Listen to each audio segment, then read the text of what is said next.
అందరికీ నమస్కారం. The education ఛానల్కి స్వాగతం. ఈఏపీ సెట్కి సంబంధించి ఇదొక కీలకమైన అప్డేట్.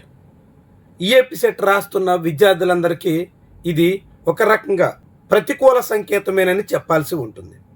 ఎందుకంటే ఈ ఏడాది ఈఏపీ సెట్కి అప్లై చేసినటువంటి వాళ్ళ సంఖ్య భారీగా కనిపిస్తుంది. గత ఏడాదితో పోలిస్తే పెరుగుదల కూడా నమోదవుతుంది.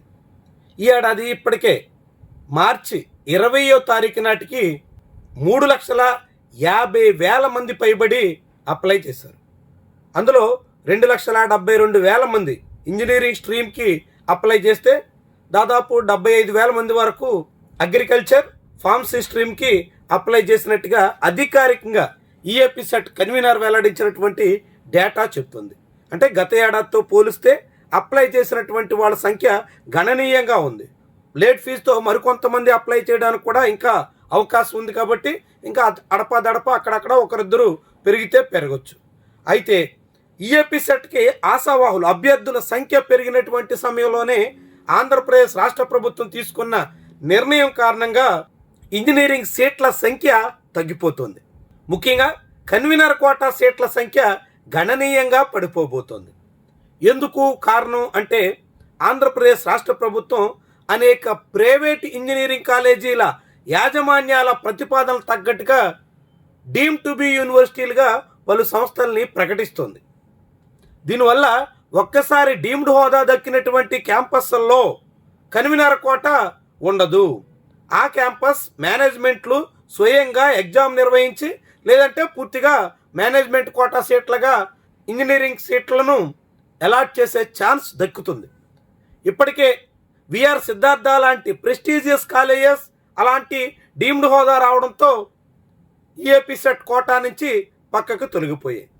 మదనపల్లిలోని ప్రముఖ ఇంజనీరింగ్ కాలేజ్ కూడా అదే లిస్టులో పోయింది. ఈసారి ఎన్ఆర్ఐ ఇన్స్టిట్యూట్ కూడా అలాంటి హోదా దక్కింది. దాంతో ఇప్పుడు రాబోయే అడ్మిషన్ సమయానికి ఎన్ఆర్ఐ ఇన్స్టిట్యూషన్ కూడా ఇప్పుడు ఈఏపీ సెట్ కన్వీనర్ కోటాలో అవకాశం ఉండదు.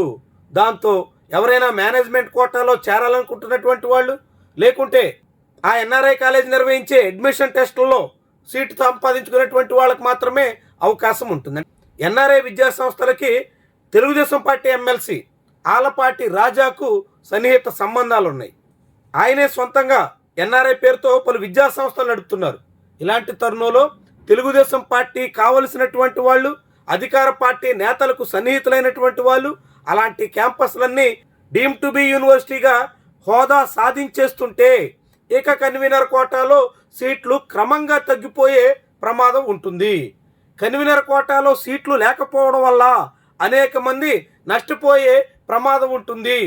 మెరుగైన క్యాంపస్లన్నీ డీమ్ టు బి హోదాను సాధించేస్తుంటే ఇక మిగిలినటువంటి సాధారణ చిన్న మధ్యతరగతి క్యాంపస్లు మాత్రమే మిగిలితే ఈఏపీ సెట్లో ప్రాధాన్యత ఏమొస్తుంది అనే ప్రశ్న చాలా మందిలో వినిపిస్తుంది. ఇక ఈ ఏడాది ఎస్ఆర్ఎం విట్లలో కూడా ఈఏపీ సెట్ కోటా ఉంటుందా లేదా అనే సందేహం కూడా ఉంది. ఇప్పటికీ రాష్ట్ర ప్రభుత్వం అయితే క్లారిటీ ఇవ్వలేదు. ప్రస్తుతానికి ఉంటుందని ఆశిద్దాం, ఉండాలని కోరుకుందాం. చాలామంది విద్యార్థులకి మంచి ర్యాంకులు సాధిస్తున్నటువంటి విద్యార్థులకి విట్ ఎస్ఆర్ఎం లాంటి చోట వస్తున్నటువంటి సీట్లు అనేక రకాలుగా వాళ్ళు మెరుగైనటువంటి స్థితికి వెళ్ళడానికి తోడ్పడుతున్నాయి. ఇలాంటి తరుణంలో విట్ ఎస్ఆర్ఎంలను కూడా ఈఏపీ సెట్ కన్వీనర్ కోటా నుంచి తప్పించే ప్రయత్నం చేస్తే చాలామంది నష్టపోయే ప్రమాదం ఉంటుంది. అలాంటి పరిస్థితి రాకూడదని డీమ్ టు బి యూనివర్సిటీగా ఎన్ఆర్ఐ క్యాంపస్కి దక్కినటువంటి తరుణంలో ఇంకా ఇలాంటివి ఎన్నున్నాయో అనే ప్రశ్న కూడా ఉదయిస్తుంది. ఇలా మెరుగైనటువంటి క్యాంపస్లన్నీ అట్లా డీమ్ టు బిగా ప్రకటించుకుంటే మిగిలినటువంటి క్యాంపస్లు ఏ మేరకు ఉపయోగమిస్తాయి? ఈ కన్వీనర్ కోటాలో సీట్లు తగ్గిపోవడం వల్ల ఈఏపీ సెట్కి ఆశావాహులు పెరుగుతున్న ఎంత కాంపిటీషన్ ఉంటుంది అన్నది చాలా ప్రశ్నార్థకంగా మారుతోంది. దీని మీద మీరేమంటారు? మీ అభిప్రాయం ఏంటి?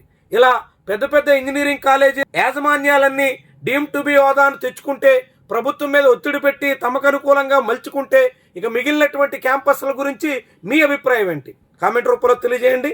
దాంతోపాటుగా ఛానల్ని సబ్స్క్రైబ్ చేయడం, వీడియోని లైక్ చేయడం మాత్రం మర్చిపోవద్దు. Thank you very much for watching.